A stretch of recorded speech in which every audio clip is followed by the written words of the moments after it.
My name's Lucy Valance. For months, I've been investigating estate agents. From the biggest brand online, there is still a heinous amount of money to be made, to going undercover in a company that runs more than 1,200 high street branches. That pressure never stops. Yeah. They will never take their foot off the gas. It's a really brutal industry to be in because it is a dog-eat-dog world. Yeah. I feel like I'm actually on Panorama now. Maybe you should be. I think I should be. I think I could have done a better job. Of what? Creating a documentary that is entitled Panorama Undercover Estate Agents. So on the 14th of July, we're recording this a couple of days later, day after my birthday. Thank you very much for my birthday presents, everybody. Oh, and if you haven't already sent them, please do. There was a documentary. No, your birthday is the 16th of July. Your birthday's on the 15th. What are you talking about? Yesterday. Yeah, but you just read out 14th of I July. said we're recording this on the 16th of July, 2 days after that, and 1 day after my birthday. Thought I got your birthday wrong. You didn't get my birthday wrong, but I'm looking forward to my birthday present. You're looking a year older. I got you. Molly bought you one. Yeah, Molly bought me one. Yeah, that's the way it goes. Is that right? Yeah. I usually get a partner present as well. No, you Forward to don't. that. Thought Do I might you? sitting outside with the keys in the ignition. Renault C3. So 2 days ago, there was a documentary called Undercover Estate Agents, and we're going to just share with you, our lovely audience, what we think about how we were presented as an industry and also about some of the undercover tactics of the reporter, I thought. Yes, and also the social media response from agents. If you're as old as I am, and I'm even a year older now, You look it as well. I feel I look it today, actually. I'm sure people will comment on the TikTok version of me. Say, God, yeah, you do actually. Oh, breaking look news. I've yourself. deleted TikTok. Have you? Yeah, about a week ago. Okay. I felt my concentration was unbelievably bad. Yeah, I agree with Like, as soon as, no matter what I'm doing, if I'm watching TV and there's like the adverts come on, I pick my phone up. Do you? No matter what happens, I pick my phone up. So you're looking to kind of fill those little gaps up. that Yeah. Actually, it's probably just brain relaxation time. It's just, and then getting to the end of the day, I was feeling like a bit like, not muddled, like my head was so, Overstimulated. yeah, it was horrible. Well, a kid wouldn't do it, would they? We wouldn't let a kid do it. No. Because it would just be constant. And what I notice about it is I'm reading a book at the moment. It's actually really hard. It's quite a difficult book to read. It's called... Harry Potter. I think it's called... I can't remember what it's called now. Doctor Strange and Mr. Norrell or something. It's really good, but it's very difficult to read. And there's no way I can read it after I've watched TikTok. My brain just won't let me. My brain is in a different, I don't know, hemisphere. So it's definitely much better for you not to do it. Yeah, I'm still in the habit of picking my phone up and like, now I've got nothing to go to because there's not that instant. You need to find something else then. Or No, I don't pick need your to phone find up. something else. That's exactly what it is. I don't need tell to. me off.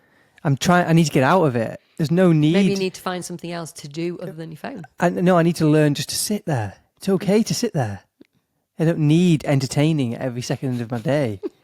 Then you have more thinking time. Because it was actually making me quite sad. Oh, Don't Are you need your happy sympathy. yesterday? I'm still not happy since it, but I could just feel that what it was doing to my brain and my headspace. it's not good for you, is it? No, so I've tried now. Sometimes I leave the phone upstairs and I Yeah. still feel like I'm searching for my phone. If I go out for a walk now, I don't take my phone. If I go out for a run, I feel like I need it because I'm usually on my headphones.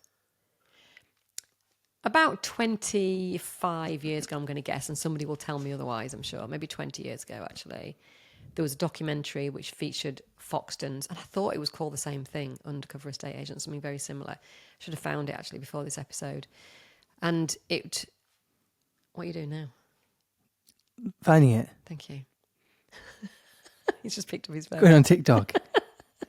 I'm boring him already. And it talked about Foxtons mis-selling and misrepresenting offers. Some of you might remember it. I remember distinctly it was a branch in London and the mortgage, the in-house mortgage advisor was upstairs and they were doing lots and lots of sharing of information, privileged information, which of course they shouldn't have done. And this is before GDPR. But it was definitely a big expose, and we were painted in a very bad light as an industry. But then there was another documentary series that featured, I believe, Bradley's on the South Coast, or Fulford's, or one of those South Coast agents. And actually, I thought painted as in a really good light, and that was done like a 6-episode series. And it also featured a very, very high-end agent in London that was charging 3%. It was 2006. It hasn't got a title. Okay. So that's the Foxtons one. There was another one in about 20... We were living in Leck. So 2015. Because I remember live not tweeting 2015. it. 2015? Yeah, about 2015, yeah. Yeah. And that was a much better, more balanced, sort of a fly on the wall series. Didn't have an agenda. It wasn't trying to uncover something that didn't exist. And we were approached, weren't we, about 3 years ago by Channel 4 to say that, or it was a affiliated company to Channel 4 to say that they wanted to pitch Channel 4 for a documentary about estate agents that were selling high-value homes in rural areas like us. And we said we wanted to be the only agent featured, do you remember? Yeah. And we drove them around the countryside and showed them some of our houses, and they came in the office and, listened to the banter and the politics, etc. And I thought that would have made a good documentary, but that didn't get commissioned. And I think the point I'm trying to make is that if they go looking for dirt, this is Panorama, in any industry, they're going to find it. Yeah, we are such an easy target. Yes, we really are. And yet it was such a non-story. Both the stories I thought were non-stories. I agreed. Well, I've made some notes on each of them. Okay. Well, I'll give you my overview first. And some talking points. The Purple Brick story was particularly a non-story, and I think that stems from a lack of staff that Purple Bricks have got because of all the changes with Purple Bricks and the buyout. I think their LPEs, didn't know if they were employed, self-employed. I think there was a lot of confusion. I think it was just a staffing issue that was what was causing the problems with Purple Bricks. Whereas with... well, we'll go through the Purple Bricks. Is that okay? Well, yeah, let me just tell you what I think, and then I'll let you go through. Is that all right? And then with Connells, I think they were vilifying poor Charlie. That's what I think. And I think, Charlie, if you're listening to this, I think you were very unfairly treated. But let's hear the Phil Jones version of this. Well, it's a lot longer than that. So it started off with Purple Bricks talking about the lack of communication. Now, I appreciate that communication is critical in our agency, but we charge quite a lot of money. We have the team for it. If you're not paying for a service and then expecting amazing communication, well, there's something not quite right on both sides. Well, there was a fee on the screen that said £295 at one point. They've got lots of upsells, haven't they? But yeah. Nowhere, and I haven't checked this, but I'm guessing nowhere in the Purple Bricks contract does it say you will receive regular communication. Mm-hmm. Or you can phone us anytime. No, they are selling a service, lightly used, that gives you the opportunity to sell your house. Mm-hmm. That's it. Well, they're giving you access to Rightmove. Well, not on the free one. They're not. They're giving you access to their website. Oh, okay. So that must be the 297 one. But then to complain about no communication just it feels a bit. Well, you tried getting Jet 2 on the phone. That's not a documentary. Yeah. Imagine you've paid 27 quid for a flight and then you can't actually have a conversation with somebody. What do you expect? Yeah, and the difference is, use Ryanair, probably a similar type of company. Ryanair openly take the mick out of themselves for how bad they are on certain things, and that is part of their brand. If Purple Bricks had done that, there'd be no conversation here. No. Purple Bricks should have come out in response to this, going like in a Ryanair fashion. Yeah, go on. Yeah, showing their profits or something. And then second thing was about upselling.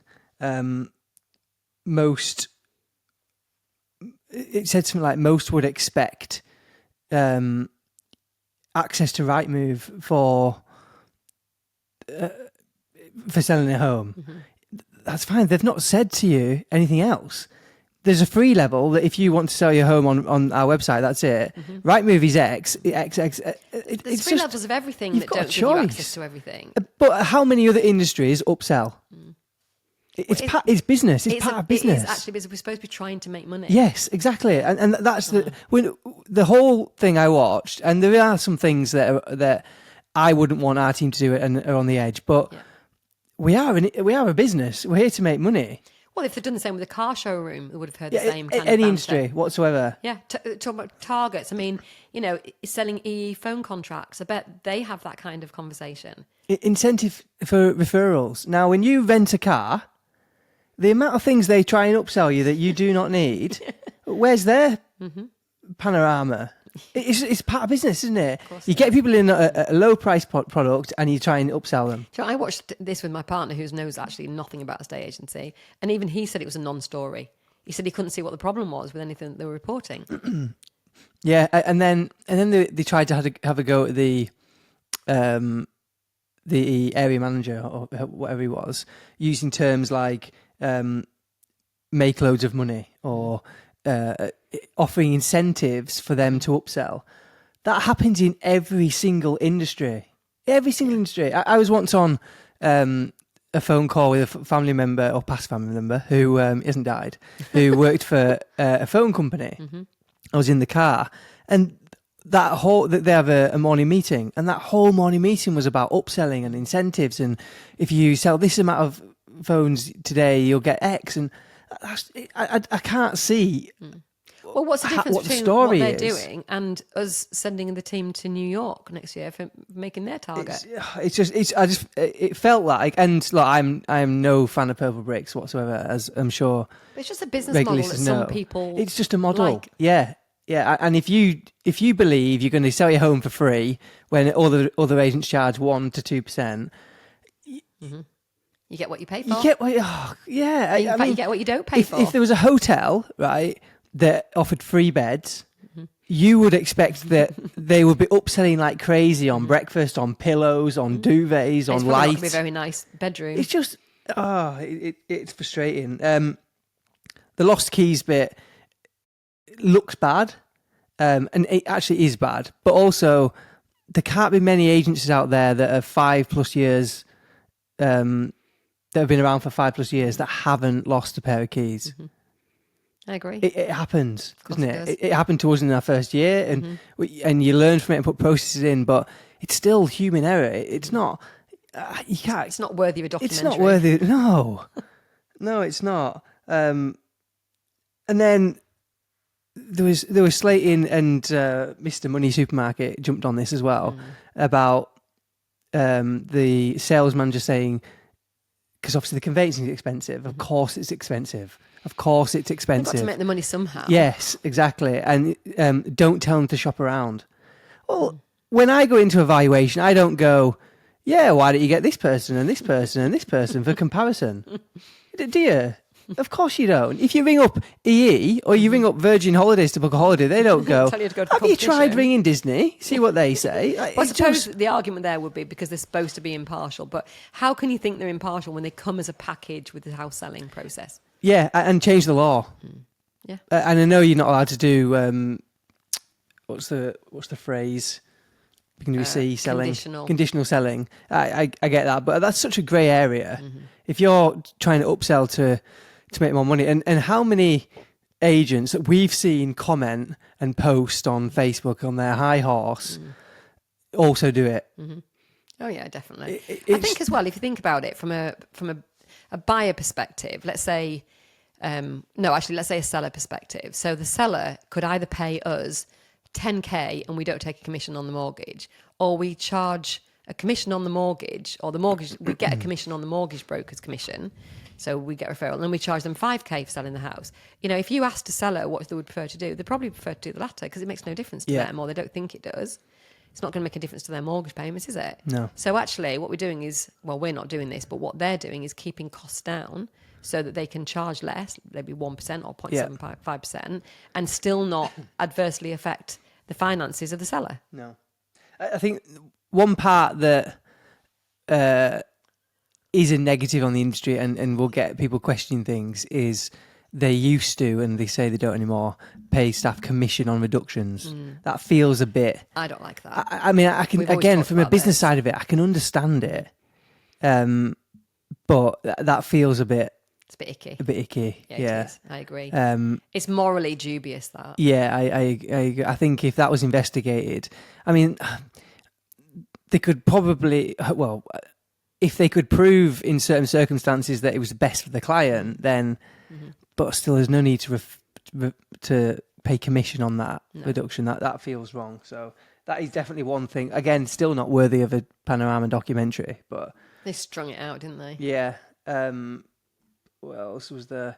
Yeah, they spoke about after 4 weeks. They spoke about after 4 weeks. Once they go on the market, call them, welcome to the market, and say, look, if we've not had any interest in 4 weeks, we'll then discuss price. I think that's just a sensible way of positioning a It's servicing the client, isn't it? Yeah, I think so. Because even if you've gone in with a strong valuation, there's a chance you could get that in the first 4 weeks, right? Yes, yeah. And also, it might be best for the client to reduce in 4 weeks. So if that's, I'm not saying that is the case, but if they've been trained that their stats say, if you reduce in 4 weeks, you're going to come out with a higher price than if you don't, well, I don't see a problem with it. And we've done that many, many times. And We've it's gone in with a worked. strong price, no interest at all, dropped to an offer's over, got loads of interest, sold for nearly the asking price anyway. Yeah. Yeah. It's just good business practice, that. I think the general public would miss the point of that. I don't think anybody that was watching that Panorama documentary last night or Tuesday night would be shouting at the TV. There wasn't enough substance in it. No, it kept sort of getting to something that was like, but then there wasn't anything. No, there was literally nothing. And then they went to... It's like a non-expose. Well, yeah, the last thing on Purple Bricks was the first-time buyers who had felt that they were duped into buying the conveyancing, a very expensive conveyancing, when really they just hadn't shopped around. It's so That's easy to not do there. these That's not days. Purple Bricks 20 fault. years ago, when that first documentary was out, there was no shopping around because there was no internet to shop around on. Now, you can't possibly overpay for anything as long as you do a bit of research first. You can even ask ChatGPT what you should spend on it. Yeah. Now on to Connells. A huge brand. We don't actually have a Connells around here. No, but they're part of Countrywide. Same practice. Yeah, we don't have one of those. Barrow, I think, is the nearest one, isn't it? Is it? What's it, Barrow? Yeah. I think Barrow, Lancaster, yeah. Like Bairstow Eaves and those kind of ones. Yeah, I don't think It's there's pretty one in northern, Lancaster. and probably Carlisle. They're just not in the lakes. Cause No, that's what they're low we don't market. have them around here. We don't. No. So the first point made on here was the when an offer came in, they wanted to know what the seller could actually take, and therefore went to the mortgage advisor to question their situation and what actually they could do. And the mortgage advisor came back with a bit of a little bit of information, but not giving any much away. I don't think it was compromising the seller too much. I think No. it was probably on the verge of. I think that's on the verge of, isn't it? Yeah. I think that will happen in the majority of agencies. And again, the question is it right to happen?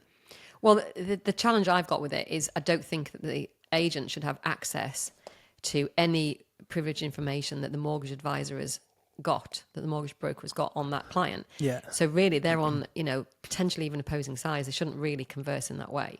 And so I think if you've got an in-house mortgage advisor, that is going to be your biggest challenge. That, of course, you might even be party to listening to conversations you shouldn't listen to.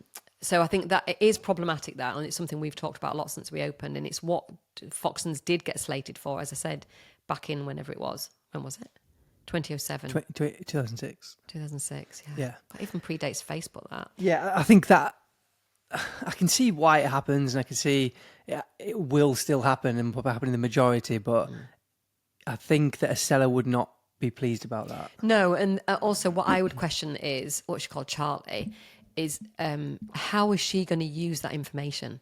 Is she going to use the information to get the seller to accept an offer they don't want to accept? I think then that's it is problematic. Yeah, I think that's it. Because then that adversely affects the seller. Yeah, but also and I agree with you. I don't think that that doesn't sit quite right with me. But there are occasions where it's best advice for the seller to take it, even if they think they shouldn't. How many times have we had offers that we go, they should take that, and a year later they're still sat on the market? I had a conversation with someone yesterday, and probably 2 years ago, and now they're on the market at a much lower price. So sometimes actually having that information can be beneficial for the seller. Yeah. But it depends on your intention, I Well, guess. it depends doesn't on how it? you use it. doesn't Yeah. it? So I was on the market back in 2006. I lived in Wilmslow and I was on the market with Bridgefords, which is a countrywide agent, which is also Connell's. The Connell's parent company. And they had an in-house mortgage advisor.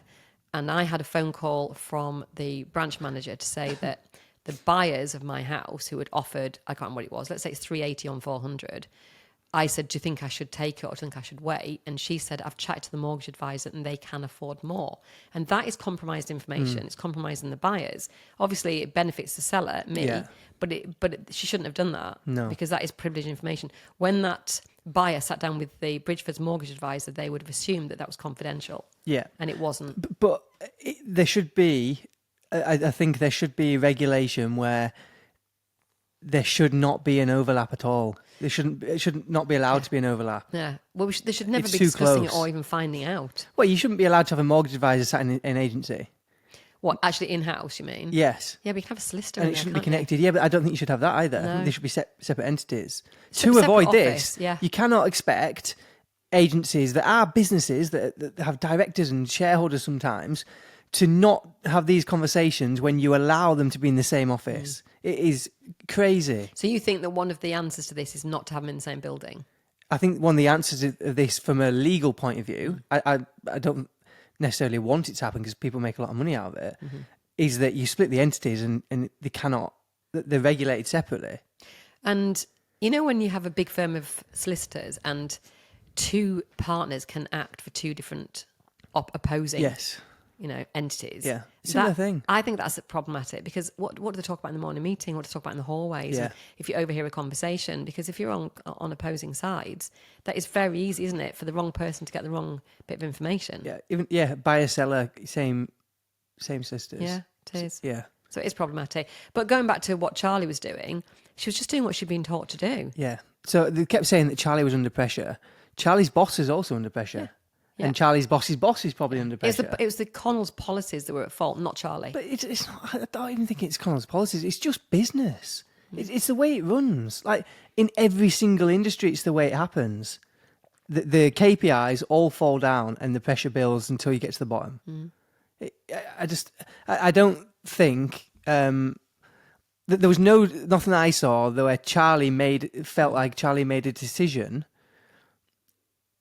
off her own back that she shouldn't have done. It was problematic. Yeah, It was all something that had come from higher up, from training, that will help increase turnover in the branch. Now, I understand that it was probably a bit dodgy, and the public know, don't they? It's the comments you all get thrown around about estate agents. The public know it happens. But There's far dodgier practices than that weren't on that programme. No, absolutely. And we know they were talking about prioritising buyers for certain things, and then only Certain buyers, you mean? Like buyers that needed mortgages, basically. buyers weren't in mortgage, and also buyers where they can sell their house. Well, that happens every single month to us, where we'll try and get a listing and they'll say, I want to buy in this area, but they've said they won't sell to us unless we go with it. That happens in every town, in majority of agencies. It happens in outside the industry, it happens. Whether it's right or wrong, it happens. Fact of life. Yeah, and if you're putting an offer in on a house and you know there's competition, you build, as a buyer, you build a story and a picture and a profile about your offer. It's never just about the figure. And it's obvious that if the company you're going to is going to make 5x off the deal than your offer, it's obvious that that's going to happen. We've got to still pay staff. Yeah, Still pay for our offices. So it's another one where I think it's slightly dodged, but I totally understand it. Totally understand it. But I think what I found unfair about the whole thing was A, it was a non-story, two non-stories really. B, they tried to pull out as much of the salacious facts as they possibly could do to make it look bad. Yeah. They anonymised the Purple Bricks guy, didn't they? The LPE guy. The whistleblower. No, the guy on the Zoom. They blurred out his face and didn't give his name. And because he said he didn't want to. Yeah, but they didn't anonymise Charlie. No. We know exactly where Charlie works, and a very simple Google search would find her. And also, there was a comment on our Facebook group from somebody that who we know well, who said that Charlie had applied for a job with him a few months ago, and he was really pleased he hadn't taken her forward. That's really she got down to sad. last 2. I know, and actually, I think she was a good businesswoman. well, that's what I was thinking. She's done what her director said. She's probably been the fall Follow the girl for training. this. She obviously is looking for another job or has been sacked for what she's been trained to do. I don't think it was fair. I don't think it was fair to No, name the I branch agree. or name the person. She's She's just a victim, just like everybody else.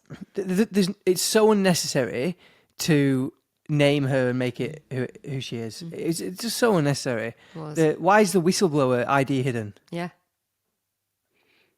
I agree. The whole thing was. It was so strung out as well. I was fast forwarding parts. Yeah, I did as well. So overall, I think when they got the whistleblower from Purple Bricks, they were probably rubbing their hands. And then when they got in there and tried to start creating a story and got into Connell's and spent all this money, I hope and I think that they'll have gone, it's not actually that big a story here. It's a bit like the story of should I do a viewing during lockdown? Yeah. It's a non-story. That would have been a better panorama.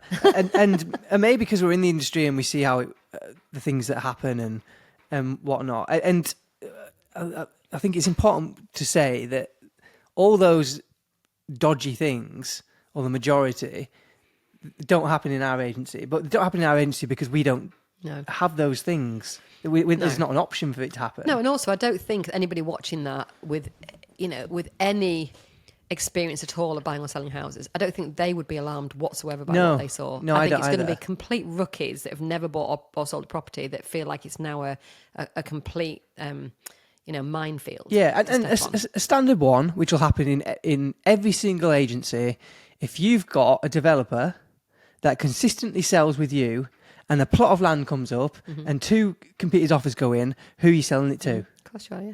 And that will happen in every single agency. That has happened in our agency. Yeah. And there's 2 competing offers. You know one of them is definitely going to sell it with you. Of course, you try and put them forward. You trust them. Like and trust them. relationship. Yeah. So And also they're going to complete. Yeah, you do. You don't know that a first-time builder is ever going to complete. Yeah, so that is pretty much on a par, I guess, with the majority of stuff you've seen in the programme. Well, and I don't think there's anyone listening that sells a lot of homes that hasn't happened. I think you have to be commercially aware and make decisions that are for the good of the company as well as for the good of the seller and the buyer. Yeah. You have to put the company first. And if the company decides that, seller A or buyer A is better than buyer B, then we stand by that because there's a good set of reasons why we do. We're not there to con anybody. We're not there to try and shortchange anybody. We don't want to gain at the expense of a buyer or seller. We want to make sure that everybody is relatively happy because it'll fall out of bed further down the line anyway. Yeah. When it comes to selling ancillary services, that is buyer beware, isn't it? Caveat emptor. That's what they've... Yeah. Like is in it anything. Anything you do. Do you remember when you bought that dodgy Esther? I do. From It America? wasn't a dodgy Esther. It was just through. It was through a company that charged you double and then did it themselves, and then you got it. Yeah, but who's to blame there? Me. Yeah, but you wouldn't take Panorama, would you? No. And go, oh, this dodgy Esther company, No. because actually you got what you paid for. You just overpaid for it. I think the general consensus of the whole thing is you do get what you pay for. You do, which is why we're 1.5%. In for the majority of times. I mean, Connells are probably quite expensive, like Foxtons. No, I don't think so. I think they're like 1%. But you'll also, if they did it in Savills, you get the same thing. By the way, if they didn't sell mortgage services, Connells and none of the Countrywide Group would be in business now. No. They £2 grand per mortgage. It's good, isn't it? Yeah, it's good. Yeah. Yeah, because it's in-house. Yeah. So if their average fee is probably close to £2 grand. About $3,000, I think. What do you mean for the seller's fee? Seller's fee. Yeah, I would say it's probably more like $3,000 for a seller's Right. Okay. fee on average. But we're nearly doubling, aren't we, the seller's fee?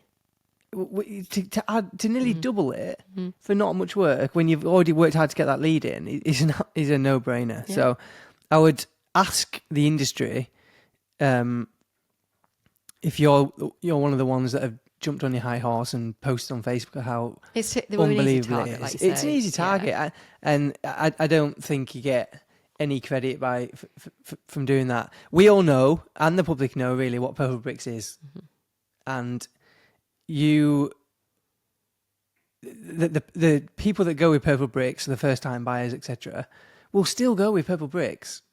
I don't think this will put anybody off necessarily. No. Um, Just the same as they go with Jet2, the same as they go with, I don't know, Tesco Mobile. It's going to Aldi. You don't expect, a smile and your bag's packed for you, do you? No, Same no, thing. you don't.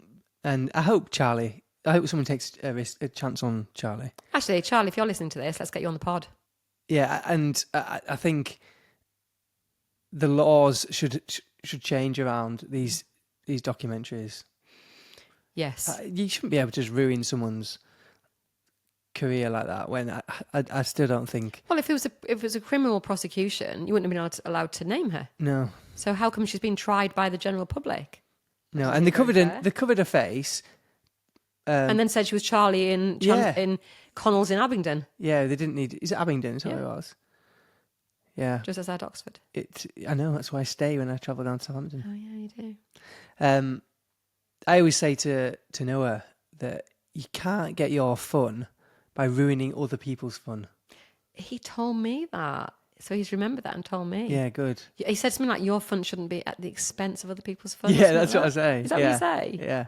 That's nice. Yeah, because sometimes he gets his fun by ruining someone else's. Hitting his sister. Yeah, and this is what that feels like. Panorama are getting their fun from ruining someone else's career. Yeah, well, it's tomorrow's chip papers, isn't it? It's gone now, but Charlie's going to have to suffer this Yeah. forever. Yeah, so I think actually our opinion will be against the grain.